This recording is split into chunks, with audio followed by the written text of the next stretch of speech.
Today we have with us Dr. Rainer Funk, who's coming from Tübingen, Germany. He was born in 1943, has been working as a psychoanalyst in private practice in Tübingen since 1979. Received his doctorate in 1977 with a thesis on Erich Fromm's social psychology and ethics, and was Fromm's last research assistant in Locarno in the 1970s. Fromm appointed him as his rights and estate administrator. Funk contributed to Fromm's estate library, the Erich Fromm Institute in Tübingen, which is open to the public and those interested in science from Thursday to Saturday. Between 1977 and 1983, Funk trained as a psychoanalyst and analytical couples therapist at the Stuttgart Academy of Depth Psychology and Analytical Psychotherapy. In addition to his therapeutic practice, he has held teaching positions in Bremen, Reutlingen, Fulda, Bologna since the 1980s, and has been a lecturer at the International Psychoanalytic University, the IPU, in Berlin since 2013. Since 2016, he has also co-directed the Erich Fromm Study Center at the IPU. Dr. Funk, welcome to our course, Visionary Thinkers, Freedom and Fear, Erich Fromm at the University of Olivet. Yeah, it's nice to be with you here. Very good to have you here. And last time we were together was last summer, actually, in Berlin at the IPU at the Erich Fromm conference.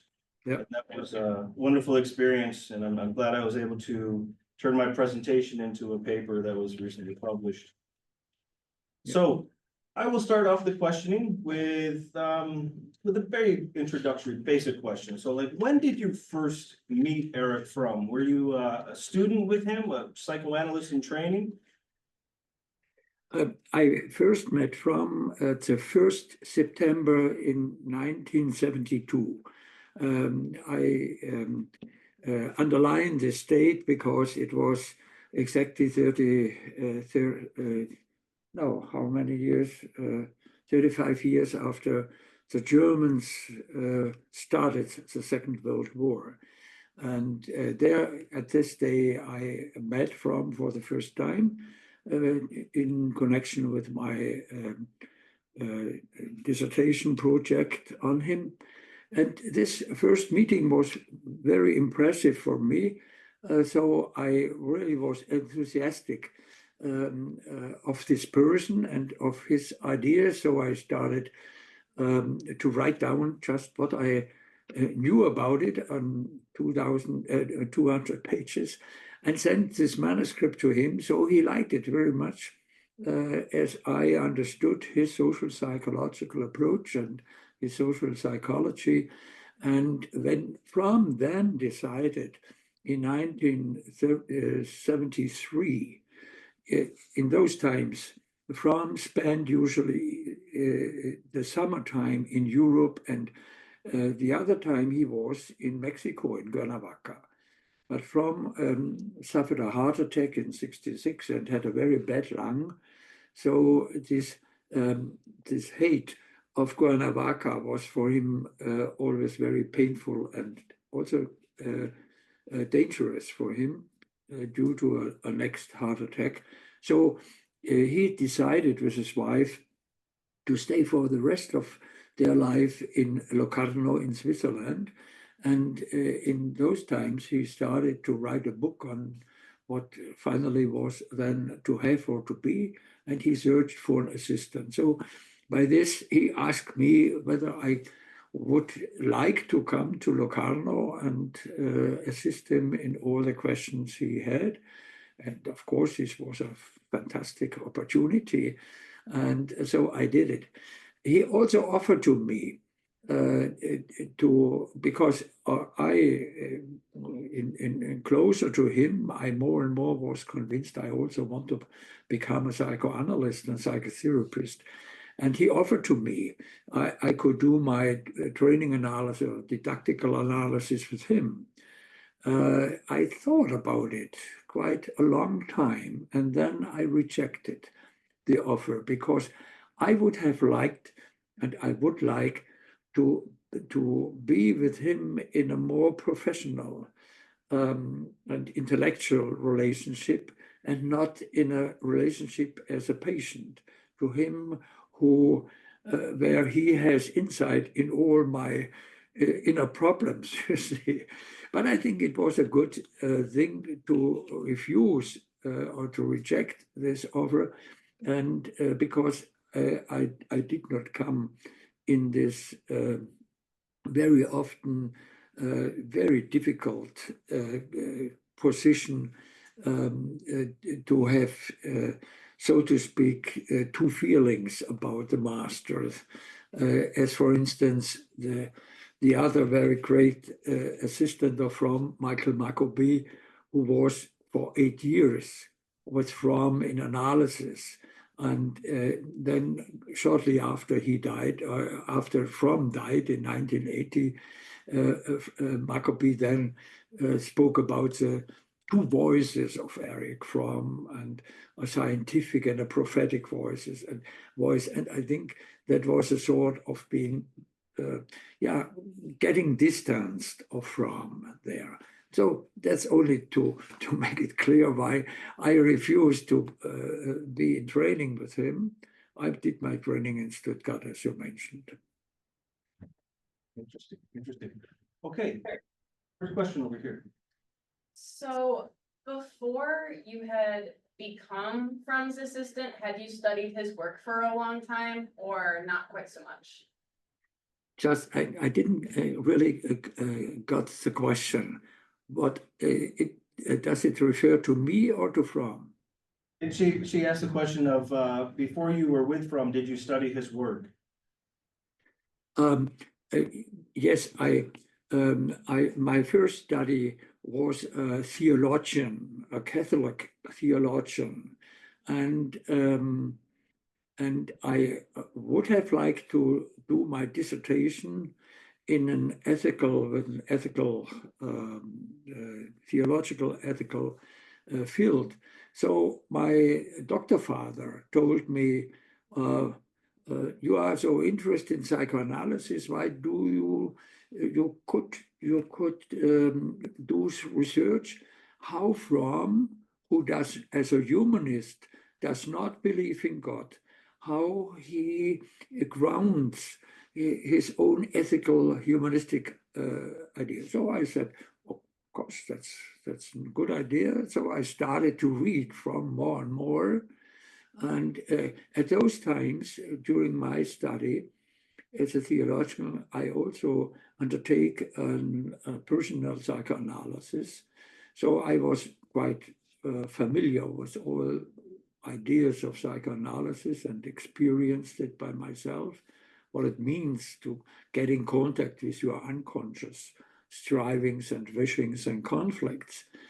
And so I was very fascinated by reading Fromm, and after 4 months, I started to get in contact with him personally, because I was informed that Fromm was not only living in New York and Cuernavaca, Mexico, but since some years also in Europe, in Switzerland. So I wrote a letter to all 3 addresses, and he invited me to come to Locarno 2 weeks later.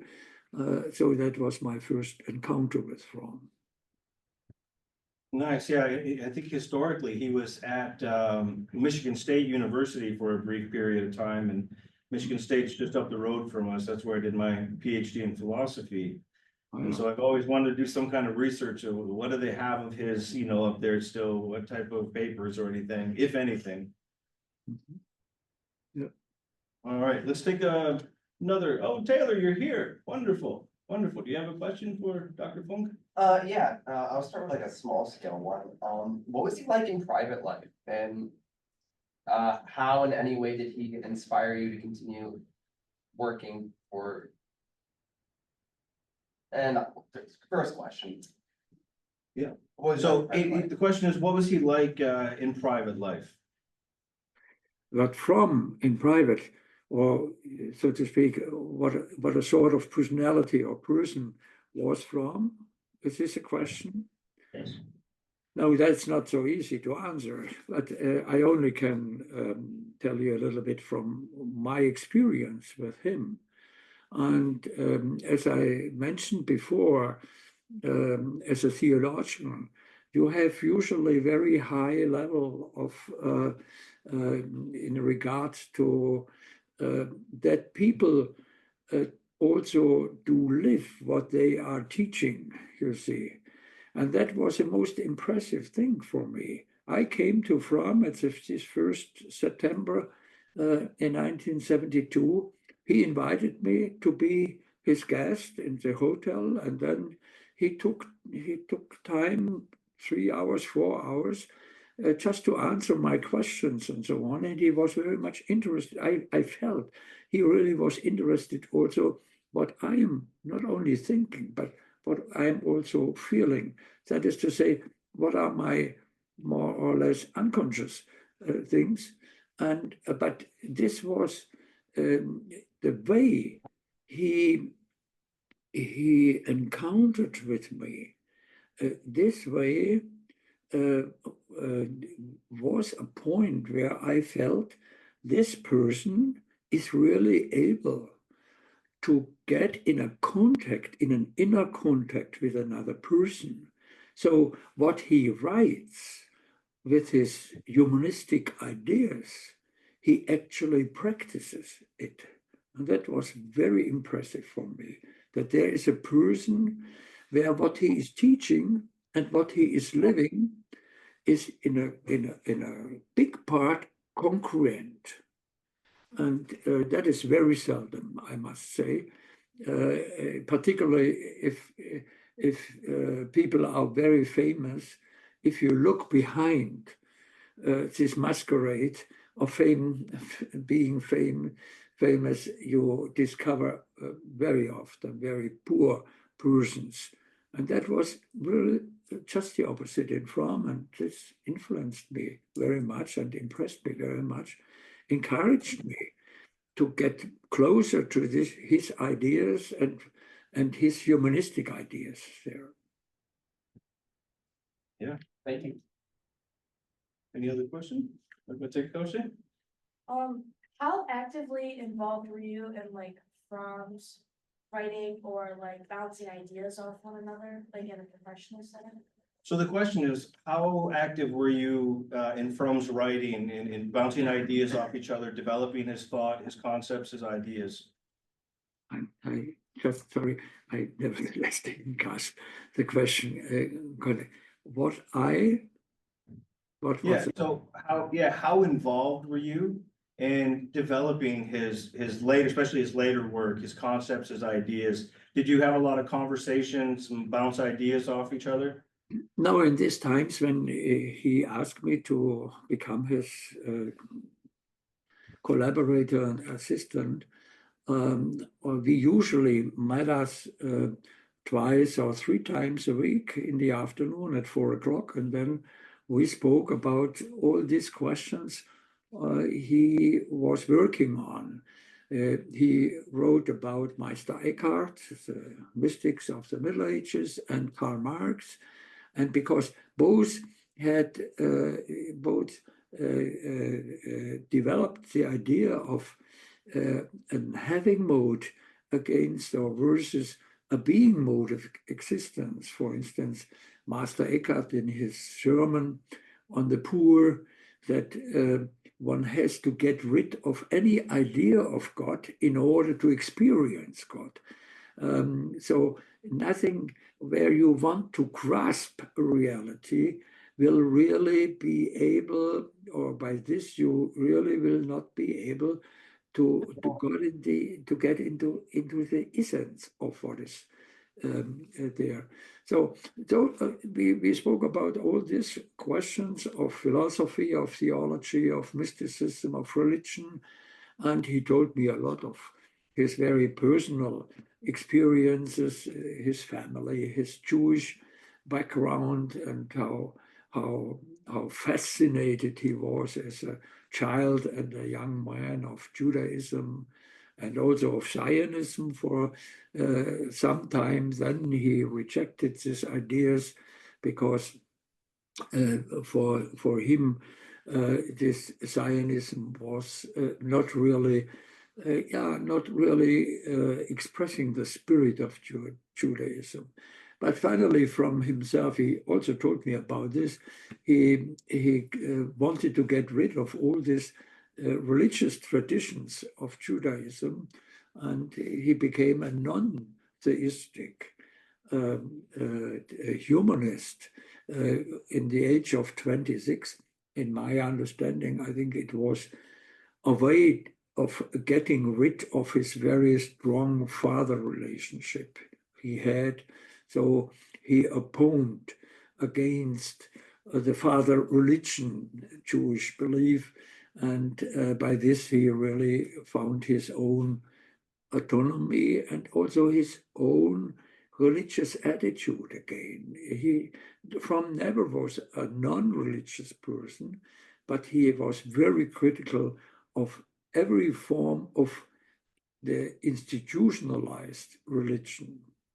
And he was very fond of all sorts of mystic and mysticism or mystical movements like Hasidism or like Kabbalah in Judaism or Zen Buddhism or Sufism. And as I mentioned before, also particularly of Master Eckhart, the Christian mysticism.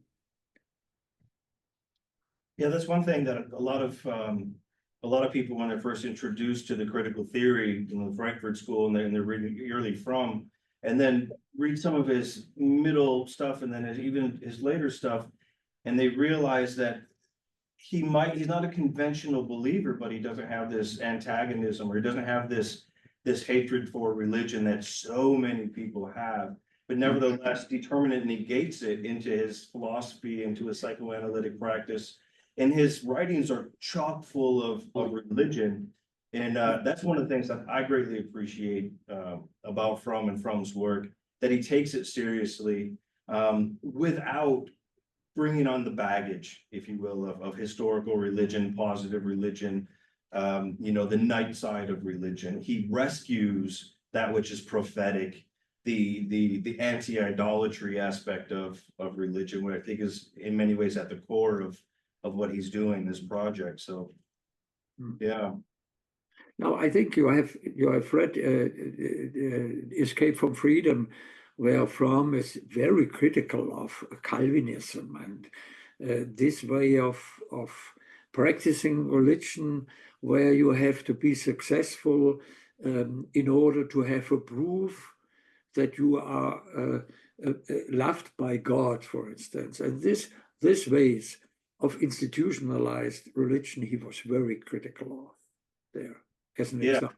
Yeah. Sure. Yeah, I grew up in a Calvinistic home. I know all about this this type of thinking.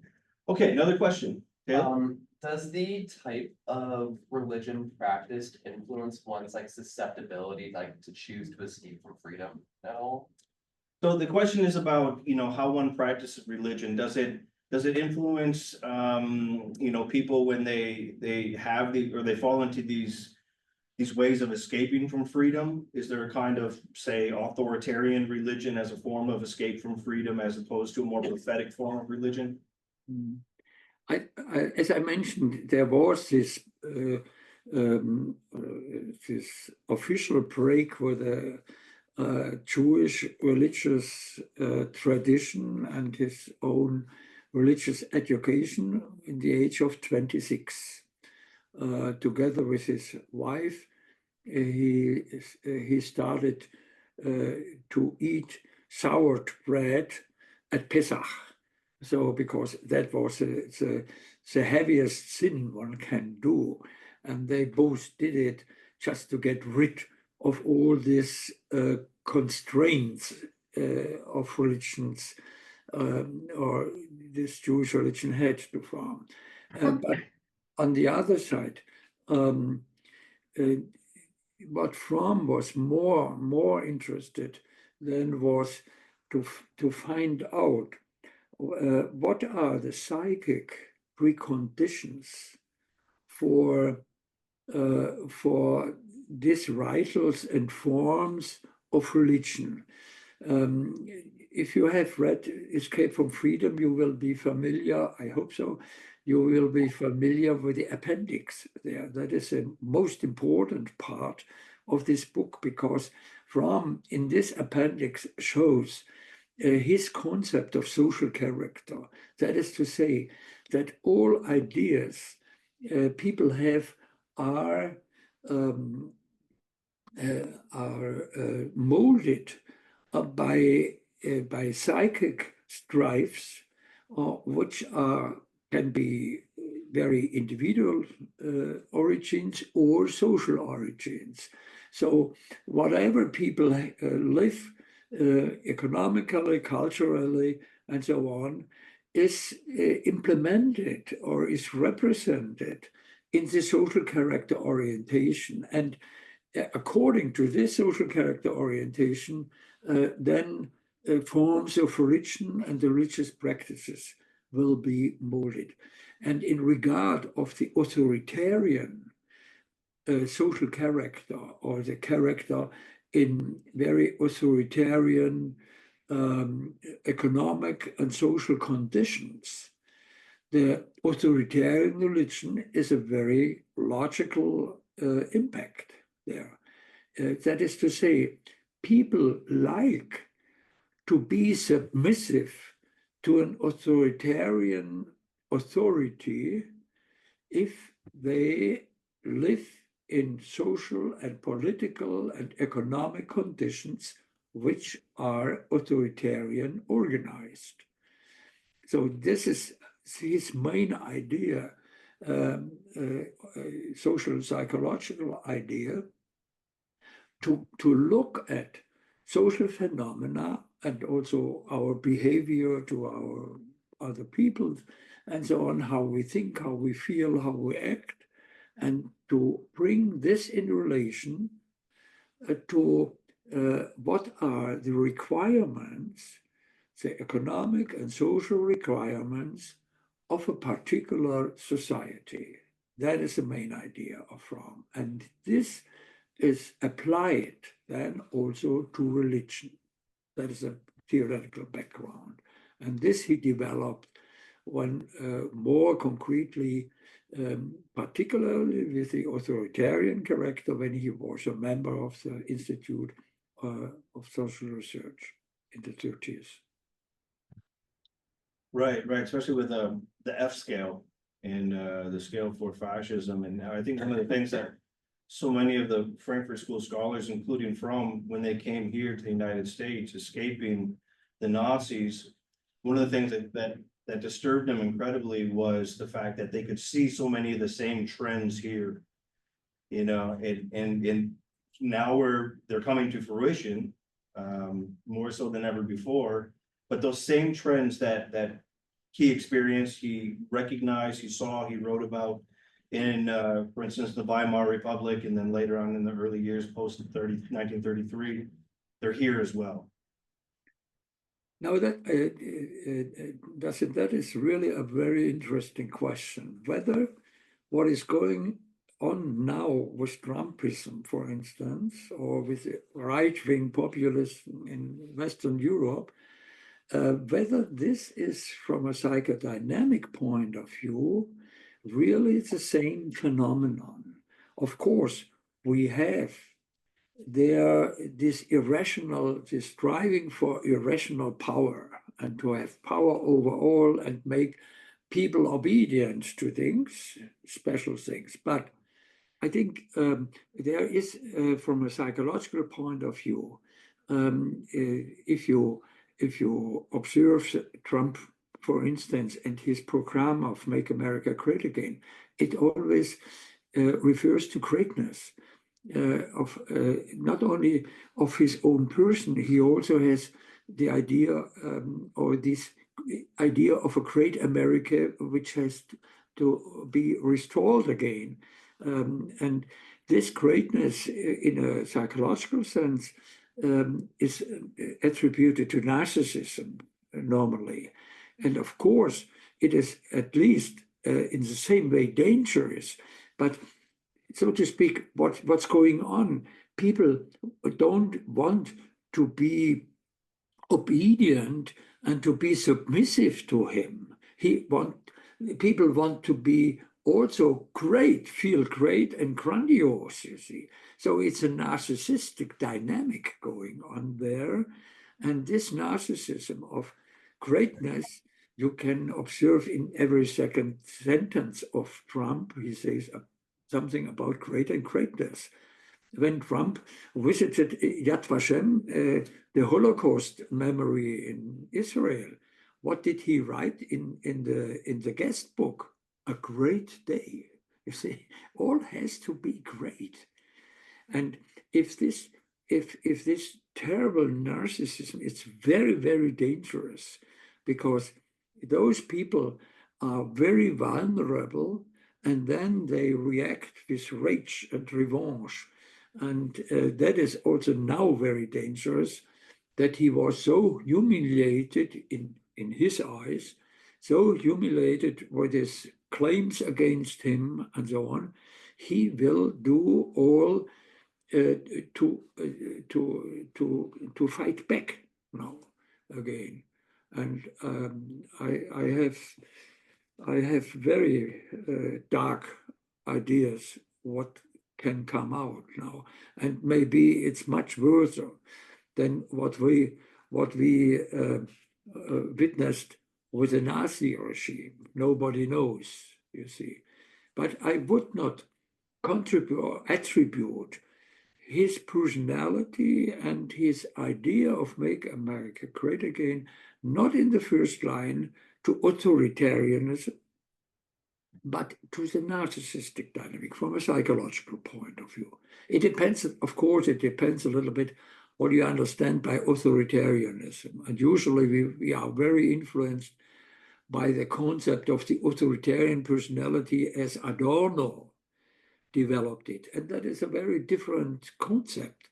What Fromm writes in the art in Escape from Freedom about authoritarian character, that is a character where there is a deep symbiosis between the one who has the power and the other who have to submit to this power and give all their autonomy, project to the irrational authority in order to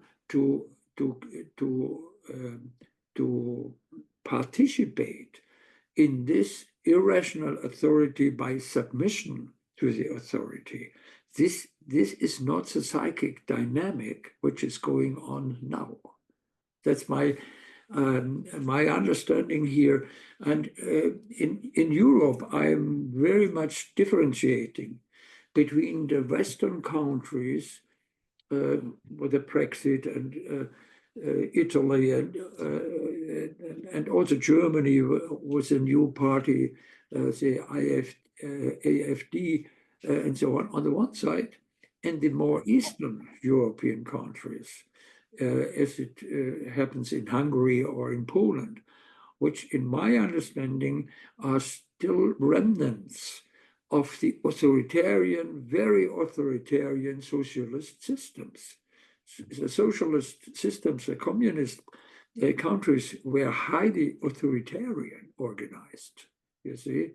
But there it was more the idea of socialism, which was the irrational power to all have to be submitted, you see. And everyone who would not be in accordance with this idea was persecuted. Yeah? So that is also a form of authoritarianism still going on. And of course, what Putin is the most authoritarian figure in Europe. But there's another form of authoritarianism in China, and a very peculiar form. That's so to speak, it's an ideal form of authoritarianism in North Korea. Yeah. Where the idealization of the leader of the Führer is absolutely topical. That has to be done, you see, in the Führer cult, as we say. Also, from this, I I would say, of course, the danger and the impact of authoritarianism and these highly narcissistic systems, the impact may be very similar. But from a psychological point of view, I would differentiate, and because the main question for the people who want America great again is not obedience, is not submissiveness. It is the idealization of the idea and the idealization of the personification of this idea in Donald Trump, who is in some respects a very authoritarian person, but in the most dominant aspect, a highly pathological narcissistic person. I never saw such an exemplification of narcissism, of so pure exemplification as in Donald Trump. Yeah, I remember talking to a scholar about fascism and in my chapter on fascism, my book on Trump. Yeah. One of the things I distinguish is between, a classical fascist leader who, deifies the nation, deifies the race, deifies, the tribe. And that fascist leader is willing to die for that nation, that tribe, that people. And I see that completely missing in Donald Trump. He's not willing to sacrifice himself for the nation. He's willing to sacrifice the nation for himself. And that is an extreme form of malignant narcissism.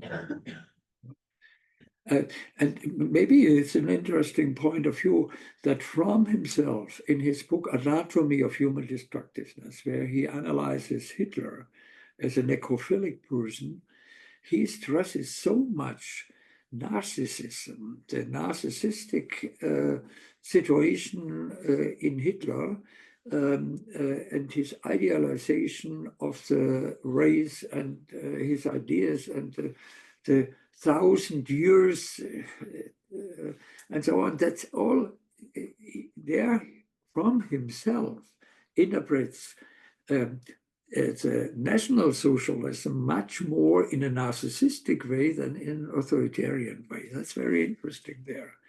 And particularly the racist ideas of the Aryans and the non-Aryans. That's all typical narcissistic ideas, you see. And so far, of course, the danger is really that there develops a sort of power which is totally destructive. And whether this is called authoritarianism and fascism or pathological narcissism is a question of psychological understanding, but the effects are the same, or the impacts. For sure. Okay, question, Lily. Do you think that Erich Fromm would have been surprised to see somebody like Donald Trump be the United States president now, or not so much? So the question was, would you be surprised would Erich Fromm be surprised that someone like Donald Trump would end up becoming the president of the United States? How Fromm would react, or? Would he have been surprised to see this development in the United States? He would not be so much surprised. I think 9/11, one should not forget, 9/11 was the date where the grandiosity of the United States for the first time was in a way violated, that a whole machinery started to keep up the grandiosity of the United States. And there also started this, being very critical of all what is not American, you see. So look, one of the very last sentences Fromm wrote down was a sentence on the question about his Jewish background. And Fromm said, as a child and a young man, I was so proud of Judaism. And now I see that is such a nationalistic and narcissistic being proud of one's own religion. So he was very sensitive of all things where this narcissism has a molding function and then gets a dominance in a person or in an organization or political system. So he would, I'm sure that Fromm would have not been surprised, but absolutely deterred, and he was so critical of Nixon at those times in '68. He was so critical of all presidents of the United States that were, whether they were Republicans or Democrats, when they really did not see or had no critical attitude to their own narcissism. And so narcissism for Fromm was the greatest danger for the individual as well as for political system, religion systems.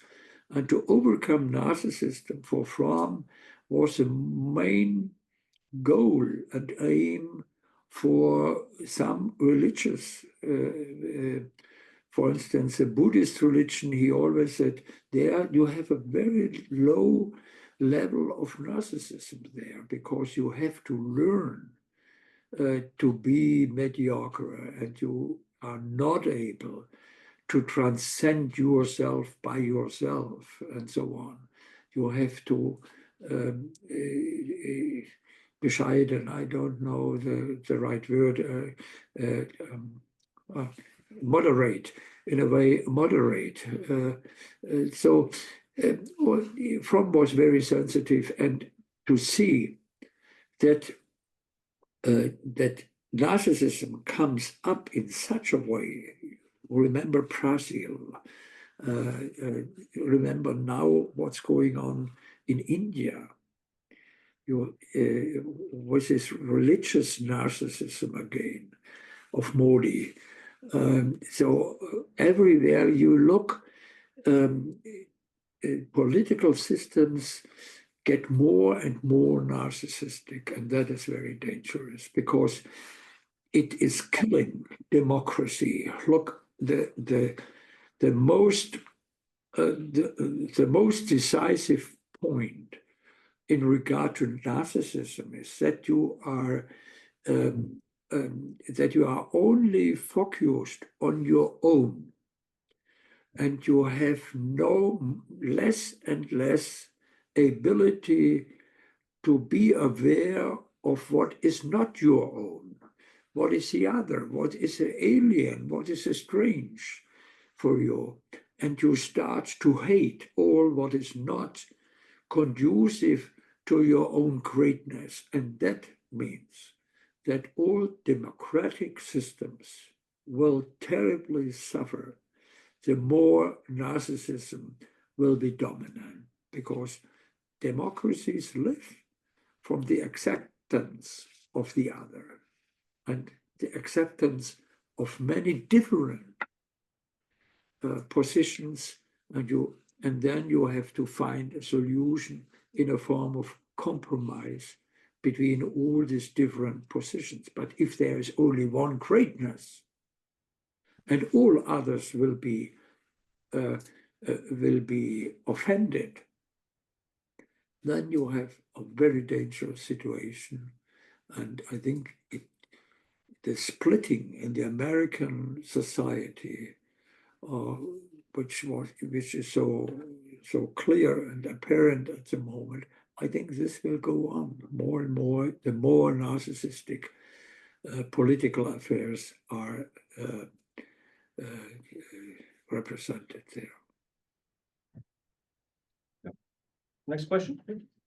Did Fromm always have the confidence to pursue his ideas and truly stand alone out against everybody else? Good question. The question is, did Fromm always have the kind of confidence, the inner fortitude to be critical, stand alone, say what he has to say, and then, of course, take the criticisms? I think that's a very interesting question because, as I mentioned before, Fromm came from a Jewish background.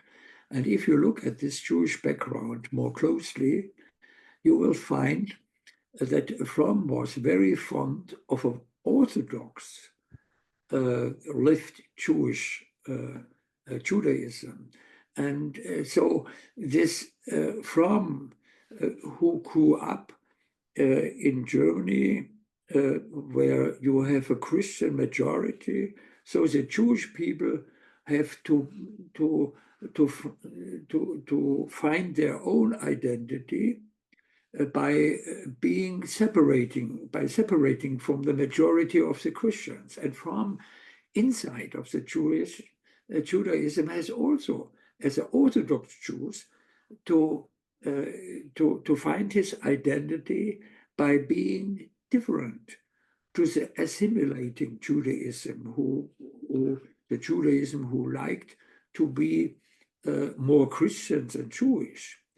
And this way of identification, not with a majority, but with a minority, or with groups that are outside of the mainstream, in a way, politically as well as scientifically, that is very typical for Fromm. And I think this experience of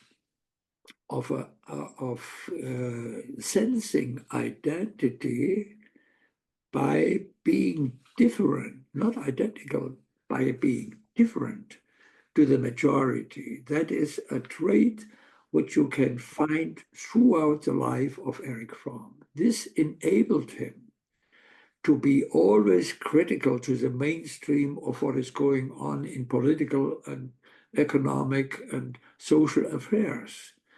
And this you find at the same time also in regards to his reception of Freud.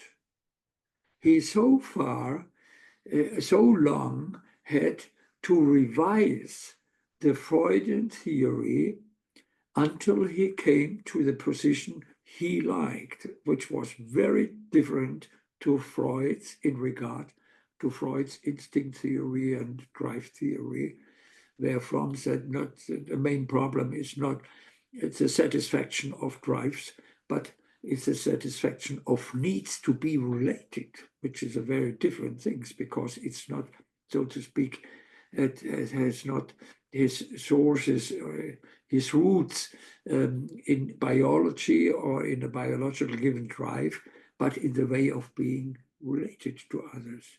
And the same holds true in regard to Fromm's reception of Marx. He was always in opposition to the so-called Marxist or Marxism, these representatives, also the philosophical and Western Marxists, he usually was in opposition to, and particularly, of course, to the so-called real existing socialism in the communist countries. He was totally opposing to this. But this ability to find a sense of identity by being different to the mainstream is a very typical point in Fromm, and I think that is a very fruitful point. And he often said to me, "Oh, look, I really don't know. Are they crazy or I am crazy?" He sometimes said to me, if he had such a different point of view or different political position, in regard to the mainstream. So that's a very typical Frommian thing, to be critical. And only by being critical, you will have the opportunity to get closer to what really is human, what really is a sane society, what really is a humanistic conviction. That's Fromm's basic idea. Very good. Clara? Why does Freud's psychoanalytic theory of mythology appeal to Fromm more than Marx? Why did Freud? Why does Freud's psychoanalytic theory and methodology appeal more to Fromm than Marx? Say that again. Nice and loud.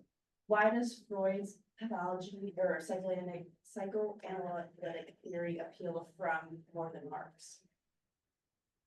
Okay, so why does Freud's work appeal to Fromm more than Marx? Yes. Okay. So the question was, why does Freud's psychoanalytic theories, why does psychoanalysis appeal more to Fromm than, say, Marx does? I hope I understood the question correct. I think this Fromm really wrote in Beyond the Chains of Illusion. He gave some reference to Marx in contrast to Freud. And I spoke about this, giving more reverence to Marx with Fromm, and he said, "I'm so sorry, I did really made a very silly utterance here, and I should not have written about it as I did it." Of course, they both are so central figures for the modernity of our societies, and it makes no sense to say that one is more important than the other. Is that to me?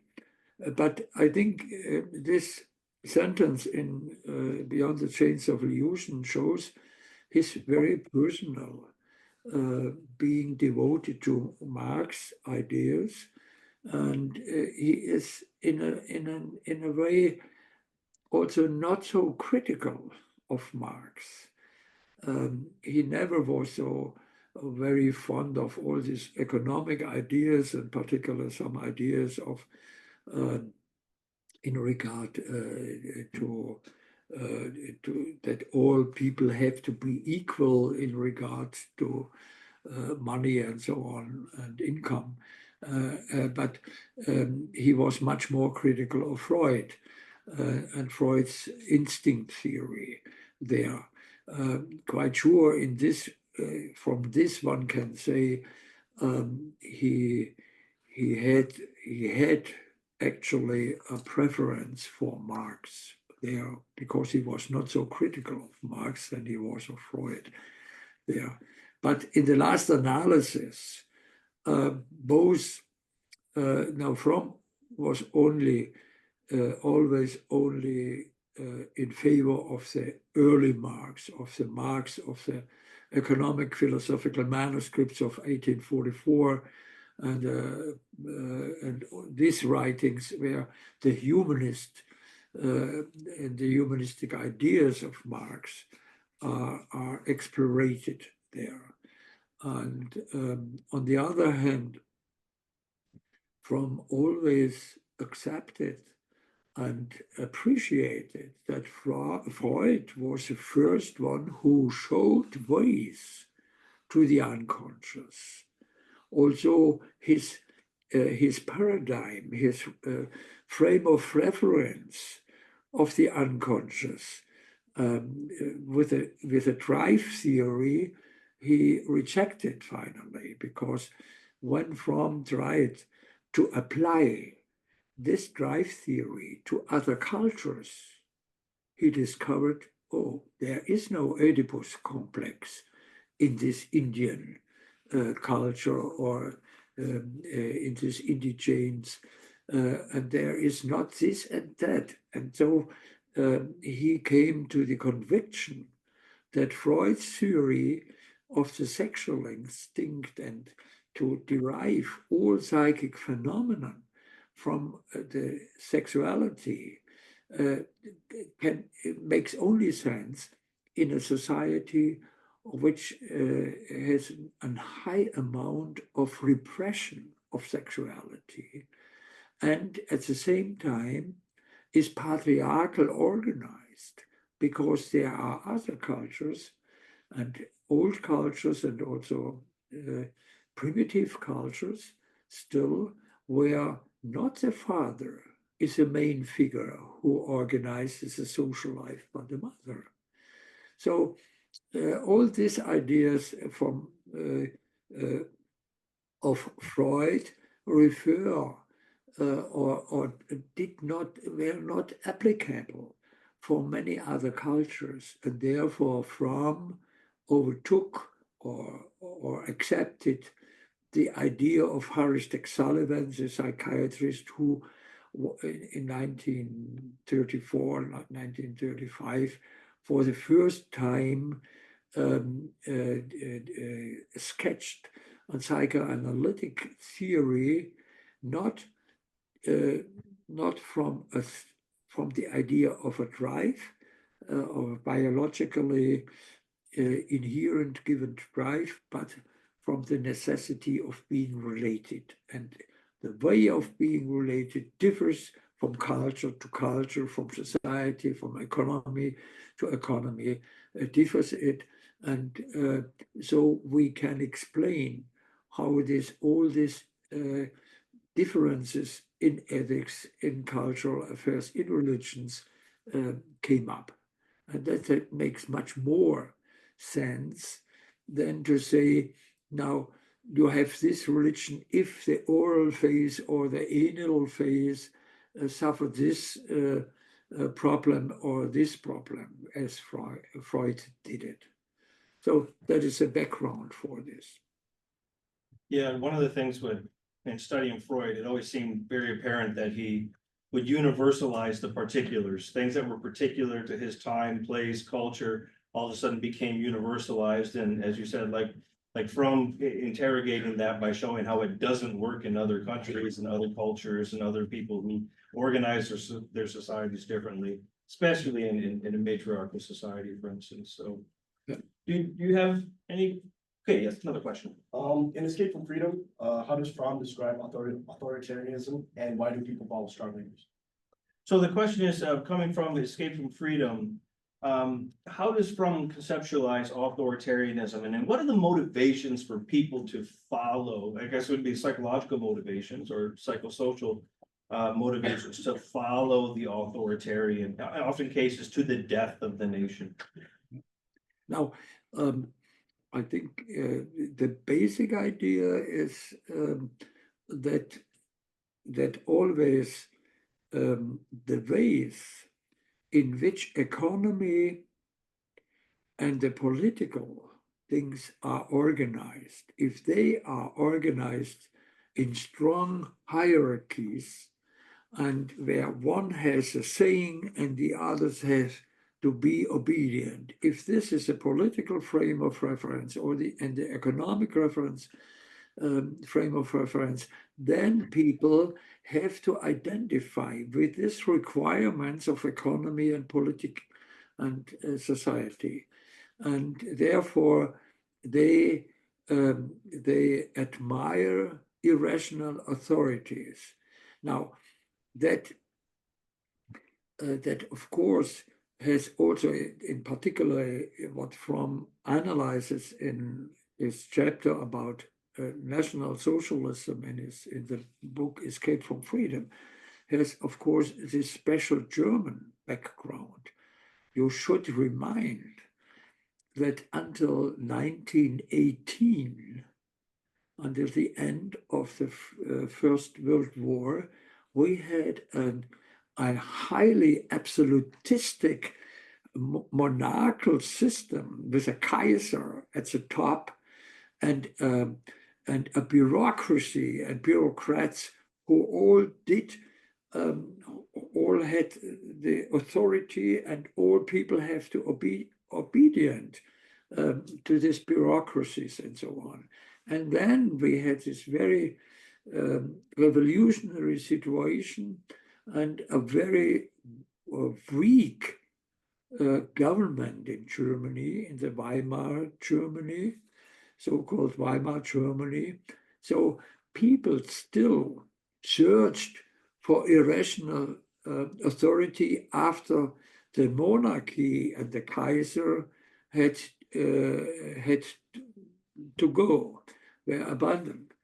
And so in their heart, so to speak, in their heart, people still searched for an authority they can submit. And I think that is one of the basics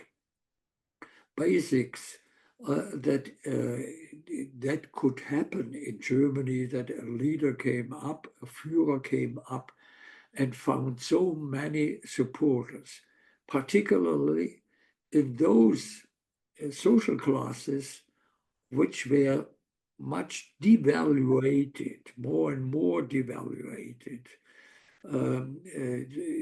It's called small bourgeoisie or petit bourgeois, yeah, petit bourgeoisie.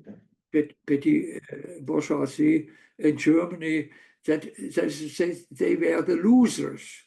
So they wanted to get, and that's a very similar situation with the Middle West in America now, where you have so many classes or milieus who are the losers now, and therefore are so can be seduced by the idea of a new greatness. And in Germany, it was not the greatness of monarchy, it was the greatness of a nationalistic leader, of Hitler. And that was, so the situations, the psychological situations are not so different. And if one see more the narcissistic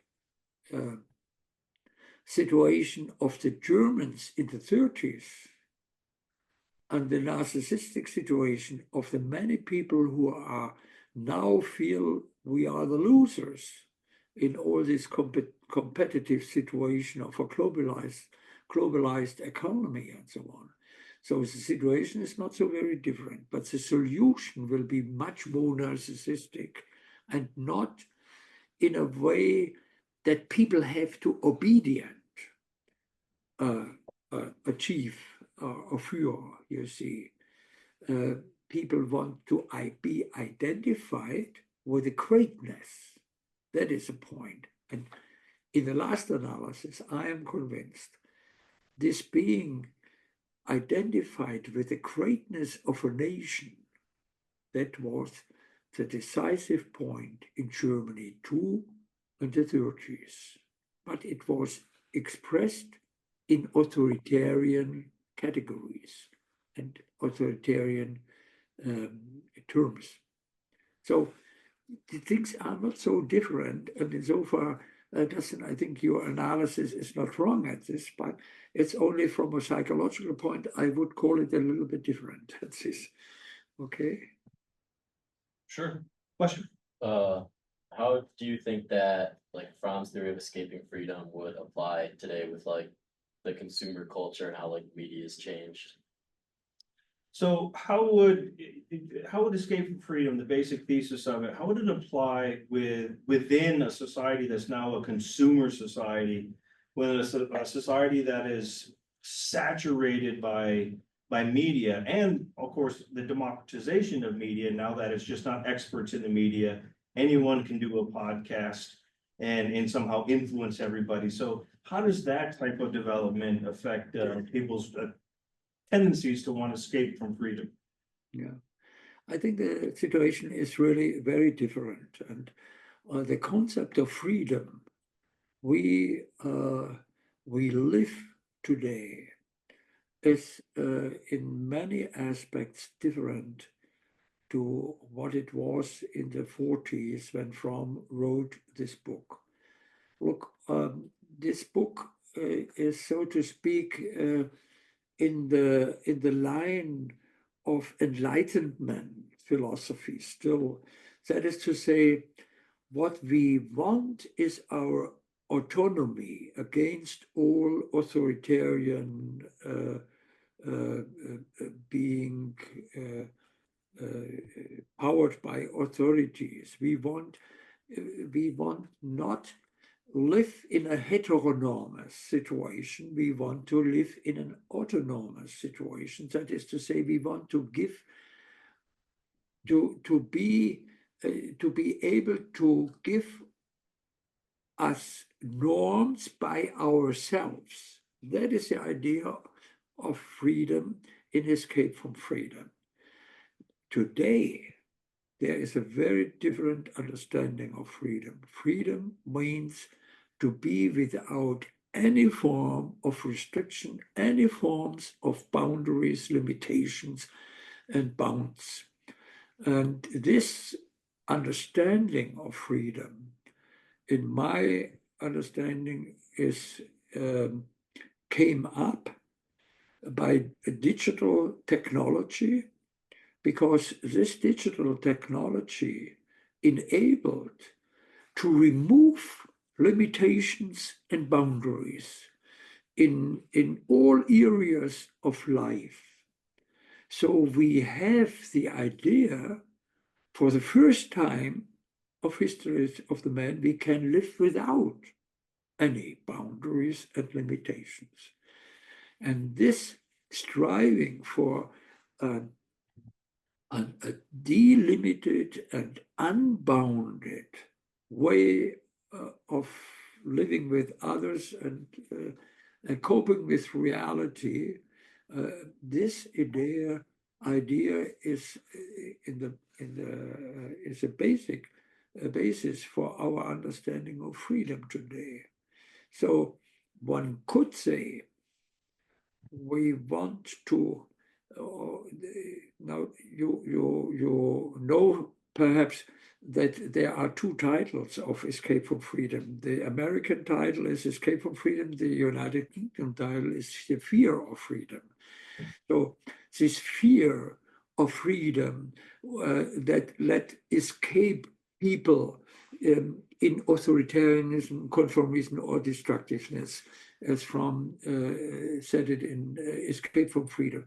If you look at this, today we have no fear of freedom.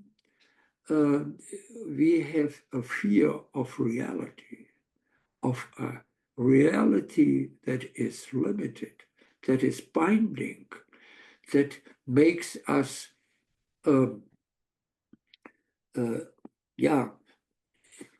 a way, unfree, that we have to be responsible for others, for the children, and so on. We want to be free from all shackles.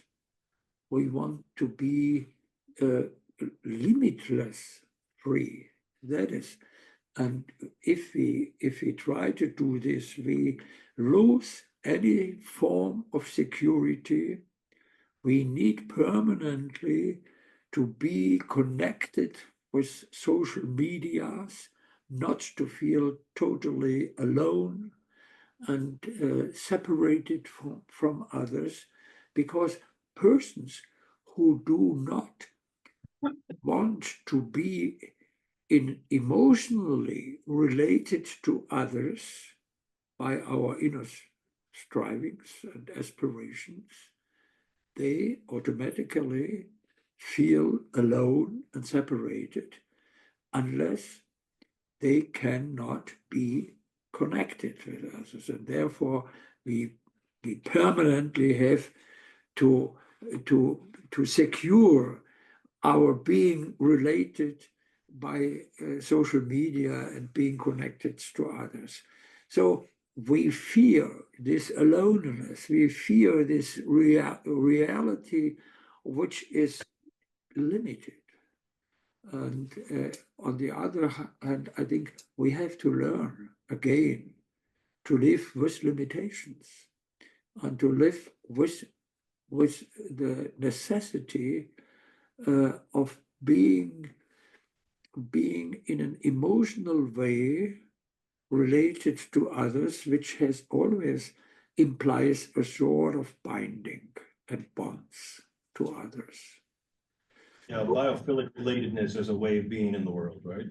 Yeah, Exactly. I often tell my students, and they can tell you that when I walk in class and I'll have 20, 25 students there, and every single one of them's looking at their phone. Yeah.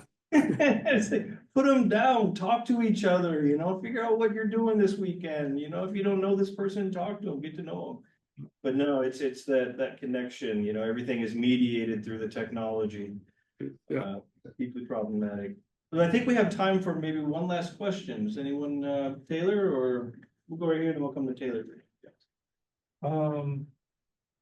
How does psychoanalysis help us understand the ways social systems shape individual psychology? Okay, so how does psychoanalysis help us understand the ways that social systems? Yeah, social. Okay, how does psychoanalysis, I help us? Yeah, I think I got the questions by himself. I think that is a basic idea of Fromm's social psychological approach, that he said, if there is not a drive and not the question how we can satisfy our oral, our anal, our genital wishes and so on, if there is not a drive at the very end of what is in the last analysis the source of our strivings and so on. But if there is a necessity to be related, then there is, one can say, all the psychic phenomena, our anxiety, our wishes, our hopes, our being pleasureful or joyful or whatever the psychic phenomena are, then they are impacts of the experiences of relatedness we made in a very individualistic sense of our family, and at the same time also in regard to how we have to live together, that is to say, the economic and the social requirements and expectations. This, what we experience socially and individually and socially, we have to internalize, and this forms then our strivings. Look once more to the authoritarian character. You have a very hierarchical, organized society and economy, and this requirements of authority who wants that people are obedient and do the things I order. This is, you have these experiences, you have to identify with and build your own strivings to be obedient. This all happens on a level of relationship and not on a level of drives. And therefore, in the Frommian sense, psychoanalysis gives you the answer how what society needs for their own functioning is represented in a psychic structure formation. One calls it the character structure formation, in the many individuals who want to do that, in the last analysis, who want to do that, what a society needs to live in a functional way together.